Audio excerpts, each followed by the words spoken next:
Hello there, people from Earth. Got a lot of news on the TV this week. Syria looks like it's about to be blown all to hell and back at the order of our fearless president,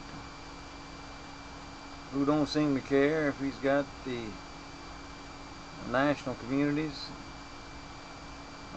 or really even his own constituents on board with his decision, though now he is portraying that he needs their support for his attack. I had some thoughts on that today. The whole thing is kind of stinking high heaven.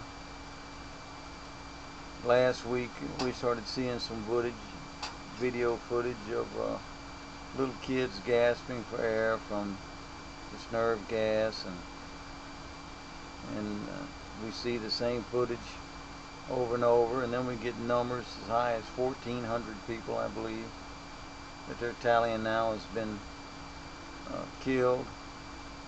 But we only have these same 3 or 4 footages showing no more than 15, 20 people at a time. So that strikes me strange that those numbers are most likely probably inflated. The other thing that I find odd is, this guy, this Assyrian, is looked on as this great evildoer trying to maintain control of his government, his country. I think we should ask ourselves, why is the United States over there backing up riotous rebels in the first place? I think we really have to think about that. Put the shoe on the other foot. Now, if Mexicans wanted to take over this country, because they're flooding in from the borders and they want some changes for this to be a predominantly Mexican-speaking land or whatever they would want, and let's say they started rioting and become rebels and wanted to take over this government. How would our own government feel if, say, another country, say Mexico, or any other country for that matter, would lend arms and arms training and monies to aid and abet the hostile takeovers of that country?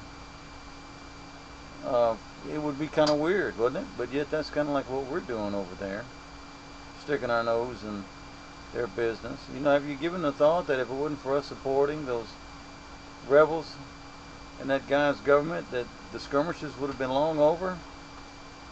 There would have been no gas attack?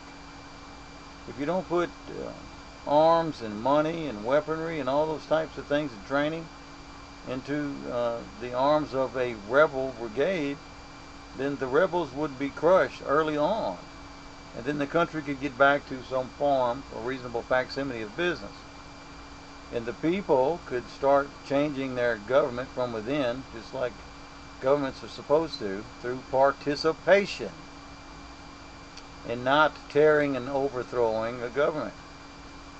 Just as in this country, if you want to make changes in this country, you have to go out and run for an office and change some things.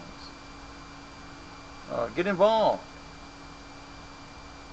Why would this country support any rebels in any country trying to hostile take over a country because they're being slaughtered, wounded, or killed, whatever the case may be? If they're acting in a way that's what's going to happen to them because they are behaving in a way that is revelry, well, your government would do the same thing to you. If you tried to go march on the streets and overthrow a government official's office, your ass would be physically handled and abused and even killed. It's happened before in this country. It's going to happen again, probably. So that's one thought about this whole thing. Another thought I think everybody ought to be thinking about is this guy could not have done that. I mean, have you seen this guy say one word on any of the news stations, any of the reporting? I mean, the whole world is looking at one of the greatest nations on the planet fixing to pummel this little nation with attacks. And yet there's no news reporter out there at all that wants to get an interview to hear what this guy has to say before they kill him, really. There's no reporter at all that wants to go out there and hear this guy's end of it. Don't you find that odd? It smells like a setup, people. It sounds like we're in for another show. What may be different about this show than all the rest of them is there seems to be a lot of pieces falling in place. Other countries are all jockeying for position and wanting to get a piece of this pie, and threats are being made. I think it's Iraq and Egypt are threatening that if Israel get involved, then they're going to join the Assyrian government in arms. China and Russia now has an invested interest. Very strange. So, with that being said, I guess we'll all just keep our eyes on it and watch how this thing unfolds. And if this is a big one, the net will stay on, I guess, as long as they'll allow it. I heard them say that our government on the morning talk shows, the morning shows, said that that Syria was going to attack our computer system and cause blackouts. And I would have guessed what's most likely going to happen as soon as this country starts bombing that country. There'll be a blackout of Facebook entries and anything that can show a story other than what this mass media wants us to see. Because it's most likely that if this president of ours, if he attacks, he's going to probably kill a whole lot more people, women and children included, than what that gas had killed over there, which don't make any sense.